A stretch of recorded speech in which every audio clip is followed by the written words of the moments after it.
right. That's what's important. If anything happened to Sam, Susie, where's the doll? I'll get it for you. Drifters off to see the world. My mother once believed she was a comet, beautiful, radiant, but destined to be alone. She always thought no one truly cared for her. Those were the words spoken by Audrey Hepburn's son after years of silence, and they were enough to peel away the illusion Hollywood had painted about this woman.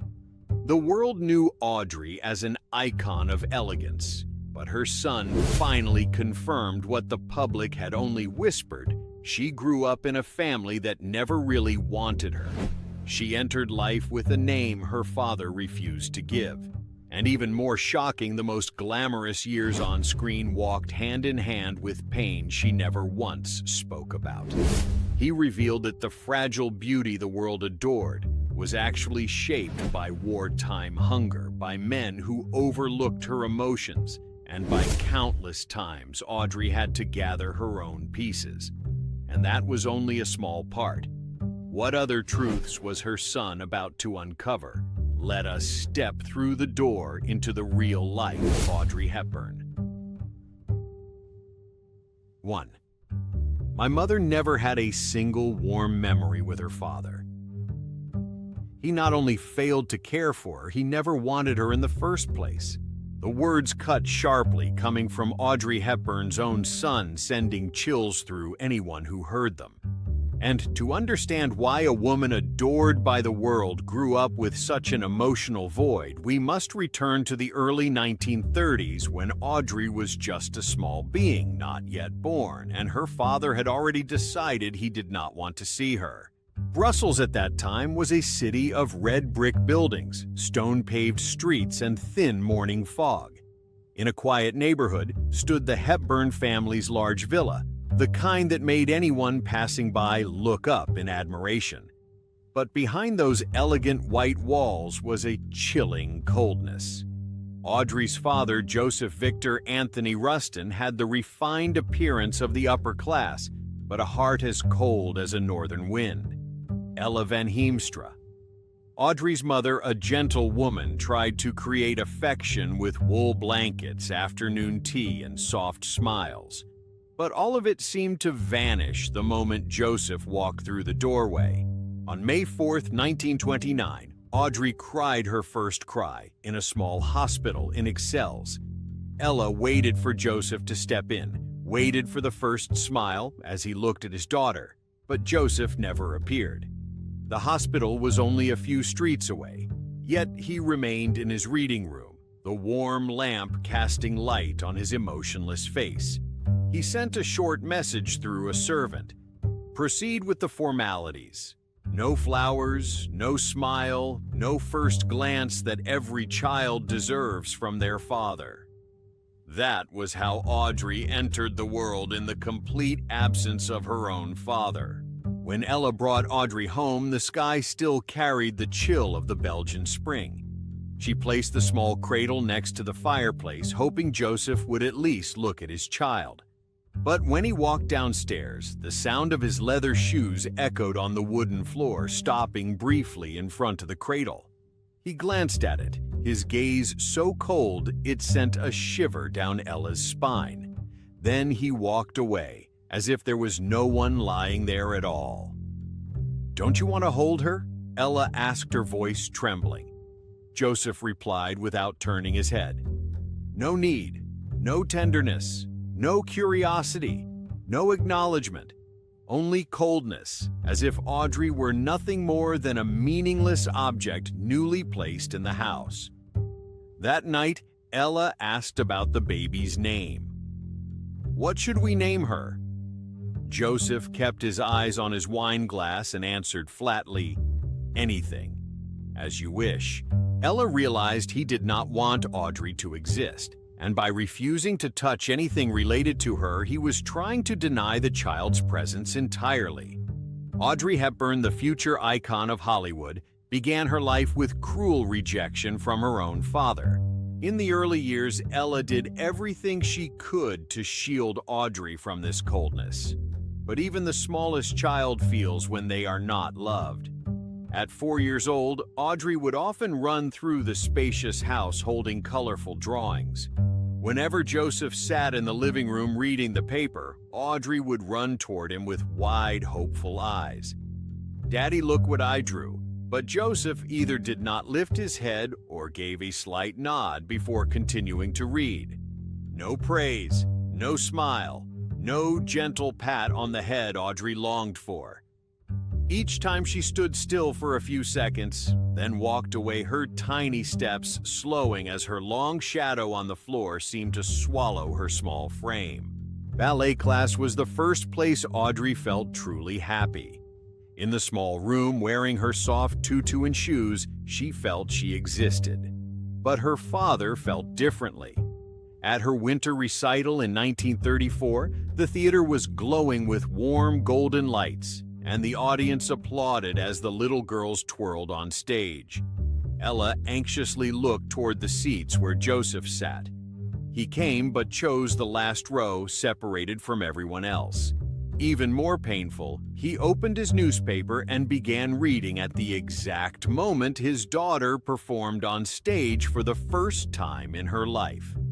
Audrey spun around, searching for her father's face among the crowd, but all she saw was a man bending over a page, unaware that his daughter was shining just a few steps away. From 1935 to 1936, political turmoil swept across Europe. Joseph became involved in extremist groups, attending secret meetings and long unexplained trips. Ella realized the danger and pulled away, but Joseph grew colder than ever. He distanced himself from his family, his wife, and his little daughter, who understood nothing about politics. Audrey would run to tell him school stories, a new dance routine, or show her new doll. Each time, Joseph simply walked past her as if she were invisible air. Then the war began.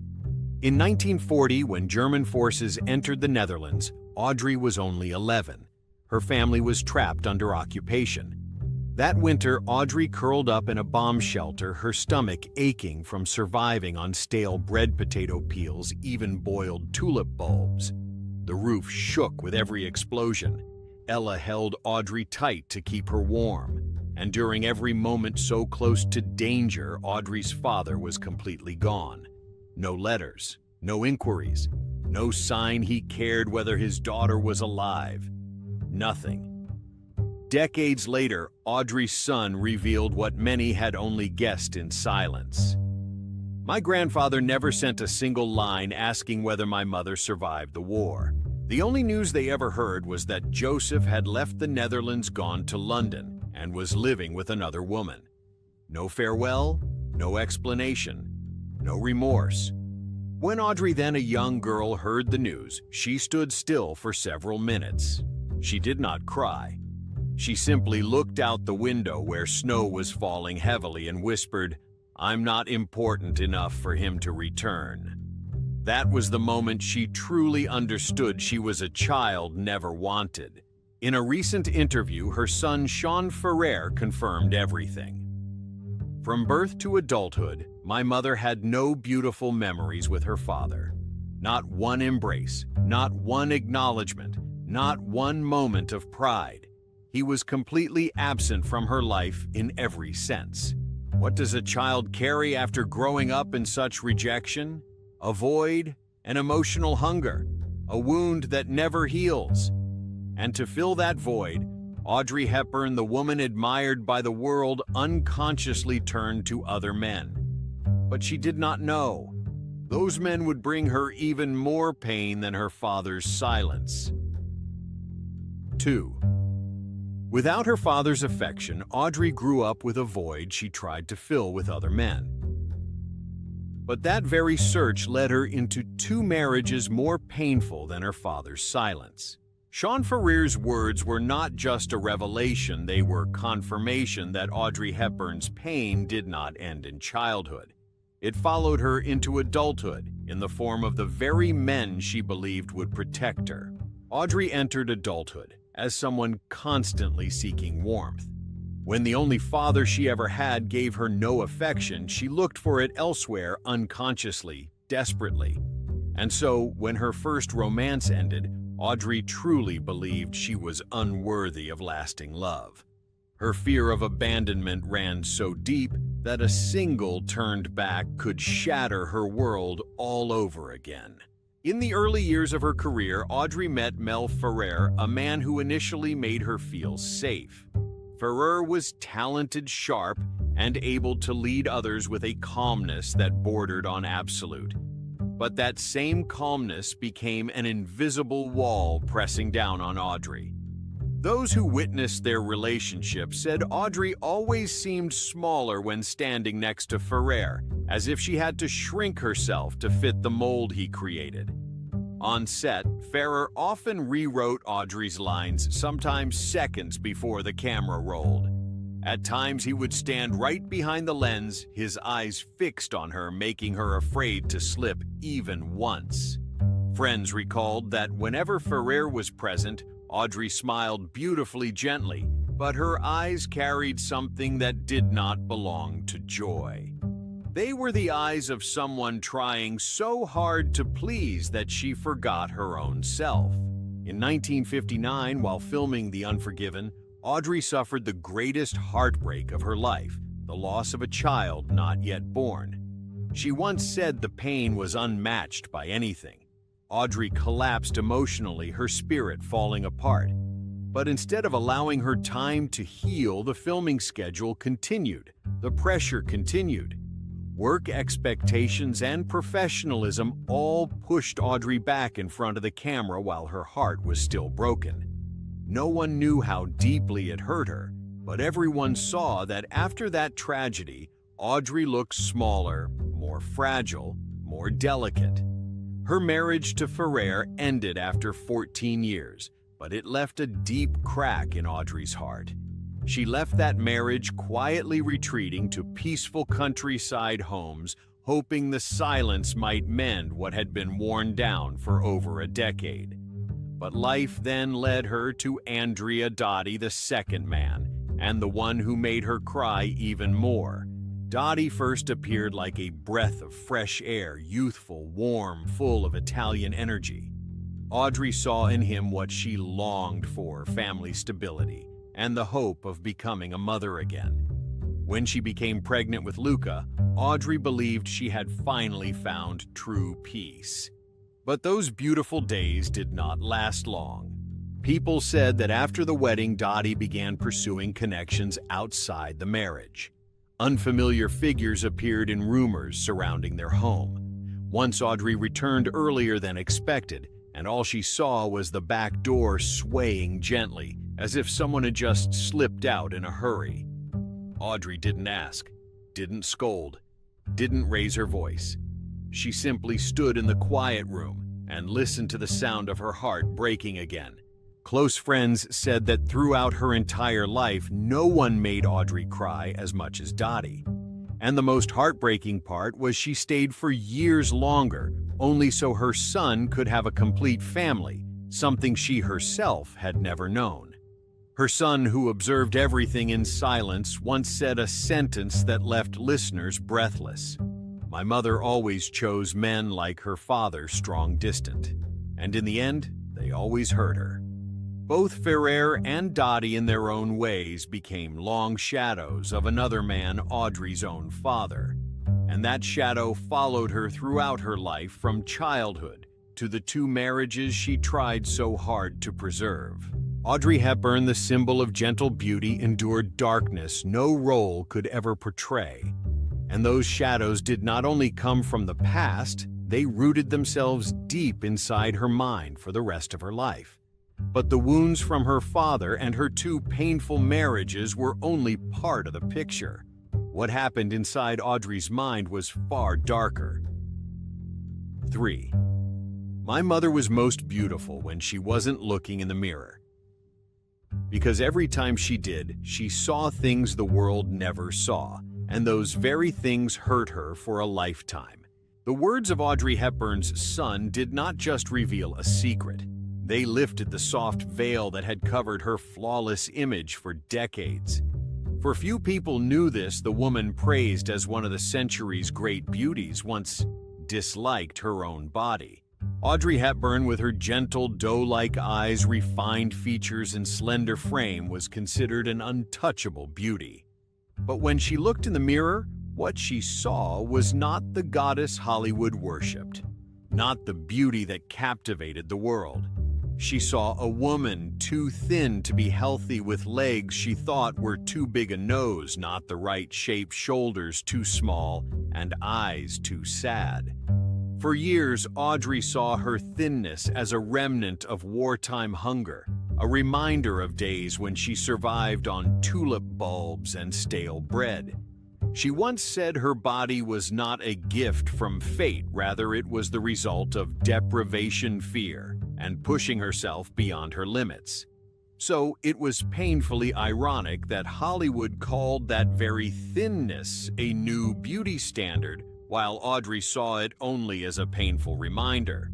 Once, when the press praised her as a perfect icon, Audrey turned away and whispered to a family member, "If they saw what I look like without makeup, they'd probably be disappointed." A light remark, yet full of insecurity. Audrey constantly feared the public would discover her imperfections, and so she lived with that fear every day. For many actors, the flash of cameras is a source of happiness. For Audrey, it was a reminder that she had to conceal her insecurities well. But those insecurities were only a small part of her inner shadows. Her repeated miscarriages, especially the loss in 1959, pushed Audrey into deep emotional collapse. She would slip into her room, close the door, and lie still for hours. Some days she didn't want to eat, didn't want to speak. She simply sat by the window watching the rain, not even sure what she was looking at. Friends said that after each loss, Audrey seemed to become a different person, quieter, more fearful, and more self-blaming. Every physical wound became a new emotional scar layered on top of the fear of abandonment she had carried since childhood. That was why Audrey never enjoyed parties, champagne, glamorous fashion, or the bright lights of Hollywood. She called luxurious galas parades of artificial smiles, places where everyone laughed loudly while carrying a loneliness no one dared express. Audrey felt more at peace at home reading, cooking, watering plants, learning new desserts, or sitting in her garden, listening to the rustling of the wind. Many were surprised to learn that Holly Golightly of Breakfast at Tiffany's, the woman who dazzled in lavish parties, did not enjoy such extravagance in real life. Audrey once declined dozens of gala invitations just to stay home making tea and reading Dickens. She once told her manager, "I don't belong to Hollywood. I belong to gentler things." Her son also confirmed this. "My mother longed for a normal life more than anything else. She didn't need fame, she needed peace." But peace was something Audrey always searched for but never fully grasped, because the fear of being left behind followed her like a shadow. It began with a father who never looked at her, grew through marriages filled with tears, and stayed with her into her final years. Sometimes, even in her quietest moments, Audrey would suddenly turn her head as if checking whether someone had walked away. Those who lived with her said it was an unconscious habit, a survival reflex of a child who had become too familiar with being left behind. Though she appeared with a radiant smile, part of Audrey's soul lived deep in solitude. A gentle solitude, not sorrowful, but rooted deeply enough that she never truly felt she belonged in the world of lights. And that was what the public never saw: a woman breathtakingly beautiful, yet living with a heart full of wounds she herself feared to touch. But there was one final truth, something even those who adored Audrey never expected, and her son confirmed it. 4. My mother was not a goddess. She was simply a woman who tried to survive through kindness. Sean Ferrer's words were like a key that unlocked the final piece of Audrey Hepburn's life, a piece that made all of Hollywood's glitter suddenly seem small compared to the truth of who she really was. To the world, Audrey was a light. But to herself, that light was only a fragile shell covering a life that had never truly belonged to the stage. The truth is, only a few years after becoming a major star, Audrey already wanted to leave acting. For her, cinema was never the lifelong passion many imagined. It was simply a means, an open door after her ballet dream collapsed, a place where she could earn a living, and a temporary refuge between the wounds she carried. She never saw it as the destination. The only thing Audrey longed for from the moment she was ignored by her father to the height of her fame was a peaceful home, something her father never gave her, and something her first 2 marriages could never provide. Perhaps that is why, when the flashlights faded, Audrey always returned to her simplest self, cooking, wearing soft-soled shoes, slipping on an old sweater, picking flowers in the garden behind her house. That was when she truly breathed. And for that reason, when Audrey devoted herself fully to UNICEF, many people finally understood she wasn't doing it to create a noble image. She did it because she understood. Before becoming a star, she had once been a hungry child in wartime, trembling in bomb shelters, surviving on tulip bulbs. Audrey once said, "I know what hunger feels like. I know what it feels like to be forgotten." Those words were not slogans. They were memories, flesh and blood, scars that never faded. Sean once revealed something that shocked many. "My mother's elegance wasn't something she was born with. It was how she survived. Audrey's gentleness was not the result of a life without pain. On the contrary, because she had been hurt too much, she chose to live with softness. It was how she protected herself, a thin layer covering a heart full of cracks." In her final years, when Audrey chose to leave Hollywood and live quietly in Switzerland, many assumed she retreated because of age. But according to her son, the real reason was completely different. Audrey was exhausted by pain, exhausted from incomplete marriages, exhausted from forcing herself to appear perfect, exhausted from a loneliness that had followed her since childhood. Only when she met Robert Wolders, the man she considered the final true love of her life, did Audrey finally live as herself.